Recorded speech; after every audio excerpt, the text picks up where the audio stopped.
जी बिस्मिल्लाहिर्रहमानिर्रहीम। बेटा हमारा जो थीसिस है, अंडर ग्रेजुएट थीसिस, ये जो आपकी डिग्री है, इसके लिए आज हमारा पहला लेक्चर है। और आज के लेक्चर में हम डिस्कस करेंगे what is thesis and how to choose topic.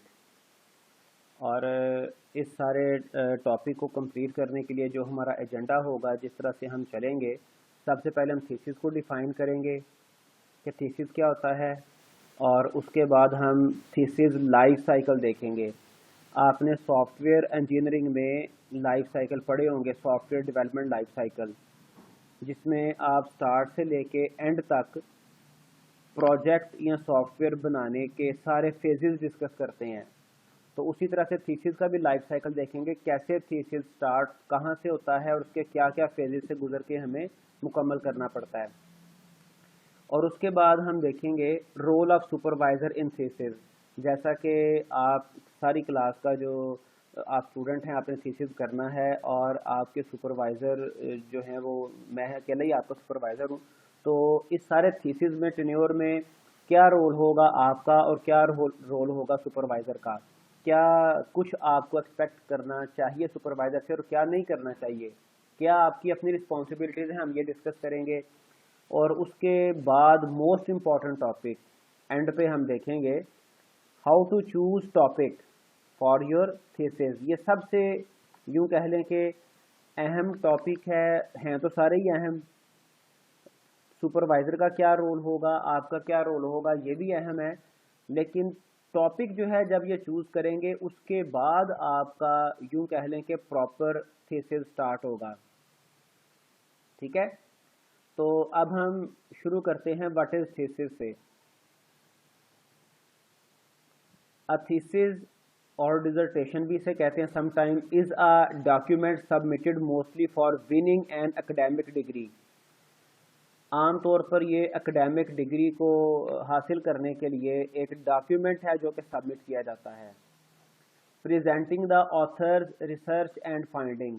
और इस डॉक्यूमेंट में होता क्या है, ये जो ऑथर है, author means you are author, author means student. Student अपनी रिसर्च और उस रिसर्च के दरमियान उसके ड्यूरिंग उसने जो फाइंडिंग्स की हैं, जो उसने रिसर्च के ड्यूरिंग उसने गेट किया है, जो उसकी ऑब्जर्वेशंस हैं, तो वो इस थीसिस में प्रेजेंट करता है।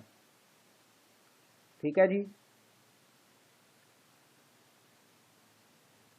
और उसके बाद अभी मेरे ख्याल में कोई नया स्टूडेंट आ गया है।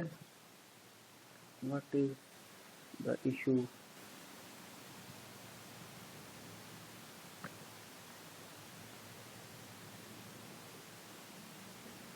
चलें,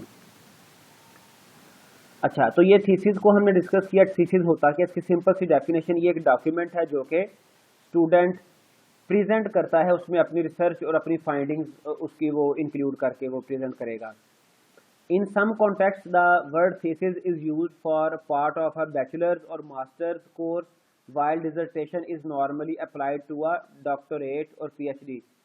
तो ये थोड़ा सा इसमें थीसिस और डिजर्टेशन में दो चूंकि वर्ड यूज़ होते हैं, एक थीसिस का और एक डिजर्टेशन का।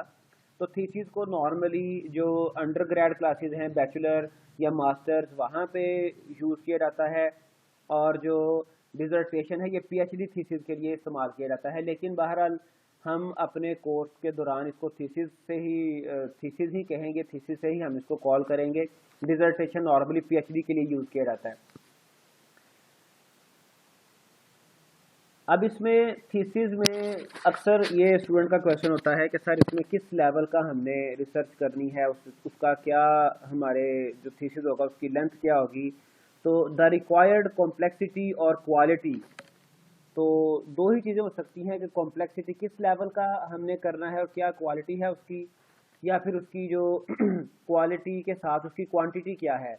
Of research of a thesis और dissertation can vary by country, university और programme, and the required minimum study period में दस वेरी आल्सो।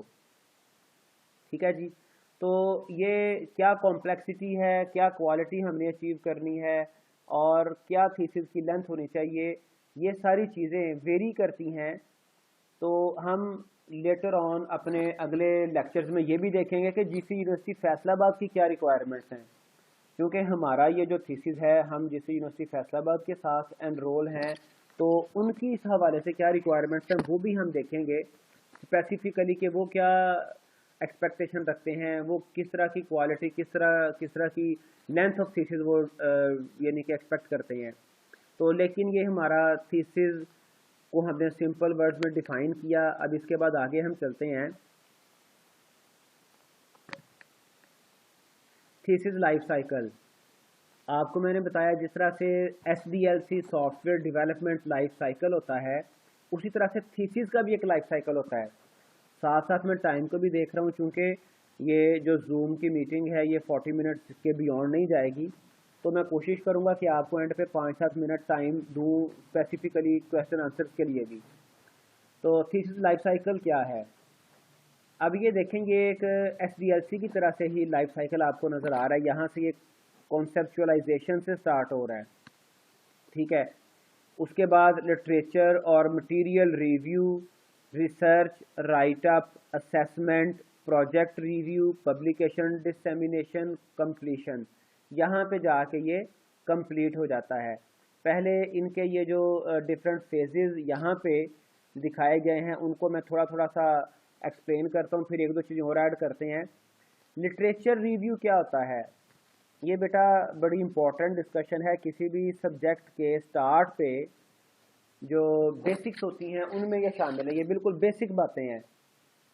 लिटरेचर रिव्यू बेटा ये होता है कि फ़र्ज़ करें आपने कोई भी टॉपिक चूज़ कर लिया, उस टॉपिक से रिलेटेड आज तक साइंटिस्ट ने, रिसर्चर ने जो जो कुछ भी काम किया होगा उसको आप ब्रीफली सम अप करते हैं, उसको आप ब्रीफली अपने टॉपिक के हवाले से ब्रीफली आप उसको लिखते हैं, उसको आप गो थ्रू करते हैं, उसको स्टडी करते हैं, उसमें से अपने इम्पोर्टेंट जो आपसे रिलेटेड टॉपिक्स हैं, चीज़ें हैं, जो मटेरियल है उसको आप गेट कर लेते हैं, ले लेते हैं, ठीक है। तो ये सारा जो प्रोसेस है ये लिटरेचर और मटेरियल रिव्यू कहलाता है। जो अब तक काम हो चुका वो आपने उसको गो थ्रू किया तो ये कहलाएगा लिटरेचर रिव्यू, ठीक है जी। और रिसर्च से मुराद क्या है, रिसर्च कहते हैं ऐसे प्रोसेस को जिसमें आप कोई चीज़ सर्च करते हैं फिर उसको दोबारा से सर्च करते हैं। रिसर्च मतलब यह है कि आप किसी एक कॉन्सेप्ट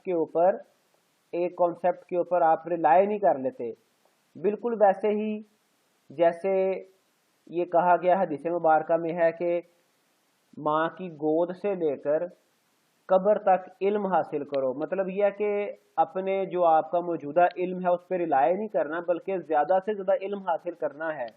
और उसमें समटाइम ऐसा भी होता है कि हम प्रीवियस जो हमारे पास नॉलेज होता है, जो प्रीवियस हमारे पास इंफॉर्मेशन होती है, हम उसको डिनाई करके कोई नई चीज़ लर्न करते हैं, और नया जो इंफॉर्मेशन नई जो हमारी नॉलेज होता है वो प्रीवियस नॉलेज को डिनाई कर रहा होता है।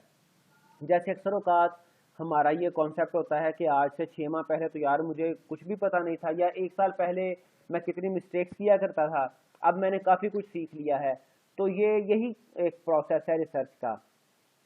तो उसके बाद राइट अप से मुराद ये है कि आपने जो कुछ भी लिटरेचर रिव्यू किया, जो भी आप चीज़ें डिस्कस कर रहे हैं, एक्सप्लोर कर रहे हैं, उनको आपने लिखना है, राइट करना है, ठीक है, उनकी राइटिंग करनी है, और साथ साथ उसकी असेसमेंट करते जानी है कि उसमें कोई प्रॉब्लम तो नहीं है, कोई इम्प्रूवमेंट की गुंजाइश तो नहीं है। और फिर आपका जो थीसिस है, प्रोजेक्ट है, वो रिव्यू होता है। रिव्यू कौन करता है, रिव्यू आपका सुपरवाइज़र करता है। सुपरवाइज़र एक है, ज़्यादा हैं, जो भी सुपरवाइजरी कमेटी है वो आपके थीसिस को, प्रोजेक्ट को रिव्यू करती है। और रिव्यू करने के बाद ये एक ऑप्शनल पब्लिकेशन डिसेमिनेशन, ये एक ऑप्शनल स्टेप है। और आपके थीसिस में ये रिक्वायरमेंट वैसे नहीं है। इससे क्या मुराद है, पब्लिकेशन से क्या मुराद है कि आपने रिसर्च की है, आप उसको किसी रिसर्च इंस्टीट्यूट के साथ, किसी जर्नल के साथ आप उसको भेजते हैं जर्नल में, और वो आपका जो थीसिस है, जो आपका वर्क है, वो पब्लिश हो जाता है। वो एक आर्टिकल आपका छप जाता है, उसकी क्वालिटी अच्छी होगी तो छपेगा, और जो रिक्वायरमेंट्स हैं रिसर्च की वो पूरी होंगी तो छपेगा। वैसे ये आपको बताइए स्टेप आपका ऑप्शनल है। और अदरवाइज थीसिस रिव्यू होने के बाद आपका थीसिस कंप्लीट हो जाता है, और उसके बाद एंड पे जो एक स्टेप आता है वो थीसिस के डिफेंस का आता है कि आपने अब डिफेंस करना है। जो आपने वर्क किया है, जो भी आपने लिखा है, उसको आपने डिफेंड करना है। डिफेंस में नॉर्मली क्या होता है कि एक आपका इंटरनल सुपरवाइजर है, जैसे कि मैं आपका सुपरवाइजर हूँ, तो एक जो हमारा इंटरनल के अलावा एक्सटर्नल सुपरवाइजर अपॉइंट हो जाता है, थर्ड पार्टी सुपरवाइजर। वो अवेल्युएट करता है कि स्टूडेंट ने स्टैंडर्ड का काम, क्वालिटेटिव वर्क कर लिया है और उसकी क्वांटिटी भी पूरी हो गई है या नहीं। तो वो उसमें आपने अपने आप को डिफेंड करना होता है। ठीक है जी, डिफेंस या डिफेंड कह लें, यहाँ पे एंड पे टी की बजाय डिफेंड। तो आपने अपने वर्क को डिफेंड करना है। तो ये पूरा लाइफ साइकिल है थीसिस का। तो इसी तरह से हम अपने थीसिस को स्टार्ट करते हैं और स्टेप बाय स्टेप इसको मुकम्मल करते हैं। और ये ऐसा नहीं है कि आप एक फेज से गुजर जाएं तो उसके बाद वापस नहीं आ सकते। लिटरेचर रिव्यू आपका सम टाइम चलता रहता है, रिसर्च आपकी चलती रहती है, राइट अप आपका, सारी चीज़ें इकट्ठी चलती रहती हैं। कोई एक फेज मुकम्मल करने के बाद अगला फेज नहीं आता, आपकी सारे फेजेस इकट्ठे चलते रहते हैं। लेकिन इनके जो डिफरेंट स्टेप्स हैं, फेजेस हैं, जो सीक्वेंस है, वो इस लाइफ साइकिल में डिस्कस कर लिया गया। इसके बाद जो इम्पोर्टेंट है अगला, अच्छा इसमें आप देखें, आपका जो थीसिस का स्टार्ट है वो चूजिंग का टॉपिक से होना है। आपने सबसे पहले टॉपिक चूज करना है कि आप किस थीसिस पे काम करना चाह रहे हैं, किस टॉपिक पे आप काम करना चाह रहे हैं आपका। और थीसिस असल में होता क्या है, ये भी आपको थोड़ा सा ऐड कर दूं कि थीसिस किया क्यों जाता है। थीसिस इसलिए किया जाता है कि हमारी सोसाइटी में, जैसे आजकल अगर कोरोना का डिजीज़ आया हुआ है और कोरोना की एक वबा सारी दुनिया में फैल चुकी है, तो इसके ऊपर रिसर्च हो रही होगी। आजकल पूरी दुनिया का ये यूं कह लें कि हॉट टॉपिक है। ठीक है। और जो साइंटिस्ट हैं मेडिकल से रिलेटेड, मेडिकल फील्ड से रिलेटेड, मेडिकेशन से रिलेटेड, और जो ये मेडिसन बनाने वाली कंपनीज हैं, जो भी रिसर्चर्स हैं, वो इसके ऊपर काम कर रहे होंगे। ठीक है। वो इस जो डिजीज़ है या ये जो कोरोना वायरस है, इसके लिए कोई ना कोई वो इसका जो ट्रीटमेंट है, जो इसका सलूशन है, वो फाइंड आउट कर रहे होंगे। तो असल में जो थीसिस किया जाता है, रिसर्च की जाती है, वो किसी प्रॉब्लम को सॉल्व करने के लिए की जाती है। ठीक है। कोई ना कोई प्रॉब्लम होती है, उस प्रॉब्लम को सॉल्व करने के लिए रिसर्च की जाती है। जैसे कोरोना मैंने आपको बताया, अब यहाँ पे ये आप बात को समझ गए, प्रॉब्लम कोई सॉल्व करना हो तो उसके लिए हम रिसर्च करते हैं। तो थीसिस में भी ऐसा ही होता है, हम अपनी एक प्रॉब्लम टॉपिक, एक टॉपिक हम चूज करते हैं और उसके बाद हम उसका सोल्यूशन देने की कोशिश करते हैं। तो अब टॉपिक कैसे चूज करना है और उसमें क्या प्रोसेस अडॉप्ट होगा, वो हम आगे डिस्कस करते हैं। तो टॉपिक चूज करने के बाद जो स्टेप आता है, वो आप एक प्रपोजल लिखते हैं। प्रपोजल, प्रपोजल से क्या मुराद है कि आप ये रिक्वेस्ट करते हैं इंस्टीट्यूट को और सुपरवाइजर को कि सर हमने ये टॉपिक चूज किया है, उसमें ये प्रॉब्लम होगी, उस प्रॉब्लम का हम कोई सलूशन देंगे। ठीक है। और सलूशन कैसे देंगे, क्या उसके बाउंड्रीज होंगी, वो सारा आप डिस्कस करते हैं, चंद चीज़ें। तो वो आप प्रपोजल प्रेजेंट करते हैं। प्रपोजल को हम अगले लेक्चर में भी देख सकते हैं, देखेंगे। और प्रपोजल जब आप प्रेजेंट करते हैं अपने सुपरवाइजर को, तो वो आपका प्रपोजल अगर एक्सेप्ट हो जाए तो इट मीन्स कि आपका टॉपिक एक्सेप्ट हो गया। और टॉपिक एक्सेप्ट हो गया, प्रपोजल आपका एक्सेप्ट हो गया, उसके बाद फिर आप अपनी रिसर्च को कंटिन्यू करते हैं, स्टार्ट करते हैं। ठीक है। तो ये अभी चूंकि टाइम थोड़ा है, हम आगे एक आध जो टॉपिक आज का हमारा है वो डिस्कस कर रहे हैं, फिर आपको मैं टाइम दूंगा जो है वो क्वेश्चन आंसर के लिए। अब रोल ऑफ सुपरवाइजर क्या है, इसको मैं थोड़ा सा शॉर्ट कर लेता हूँ कि ये आप इसको चीज़ों को कुछ खुद देखिएगा, क्योंकि आज हमारे पास टाइम थोड़ा कम था। तो या फिर ऐसे करते हैं कि टॉपिक जो चूज करना है वो हम टॉपिक वो वाला स्लाइड कल डिस्कस कर लेंगे। तो आज रोल ऑफ सुपरवाइजर को देख लेते हैं। The role of the supervisor is to assist and support a student in his और her studies and to determine whether a thesis is ready for examination. तो जो जो सुपरवाइजर है उसने असिस्ट करना होता है, ठीक है, उसने स्टूडेंट को सपोर्ट करना होता है थीसिस में, ठीक है, और वो ये डिटरमिन करता है कि स्टूडेंट का थीसिस और स्टूडेंट की प्रिपरेशन डिफेंस के लिए ओके है या नहीं, वो एग्जामिनेशन के लिए डिफेंस के लिए स्टूडेंट रेडी है, उसका मटेरियल रेडी है कि नहीं, ठीक है जी। अब जो थीसिस है ये, इसमें ऑथर कौन होता है? ऑथर स्टूडेंट होता है।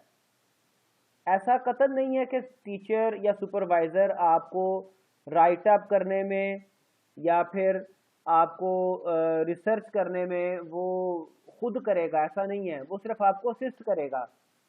ऑथर आप खुद हैं, काम सारा आपने खुद करना होता है, लेकिन जो आपका सुपरवाइजर है वो आपको असिस्ट करेगा, आपको सपोर्ट करेगा, ठीक है।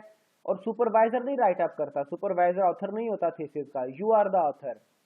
The duties of the thesis supervisor also include checking for copyright compliance.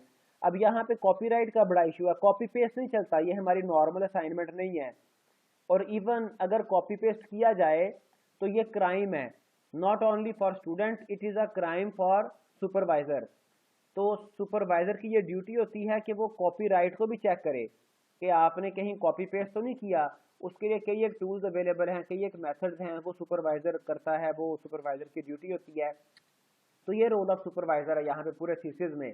और एक और रियलिटी आपसे शेयर कर दूं ताकि आपको पता हो कि आपने क्या एक्सपेक्टेशन रखनी है और किस तरह से रिस्पॉन्सिबिलिटी कहाँ पे आती है। ये देखें, अब डिफरेंस थोड़ा सा इसको भी डिस्कस करते हैं, लेकिन पहले आप ये देखें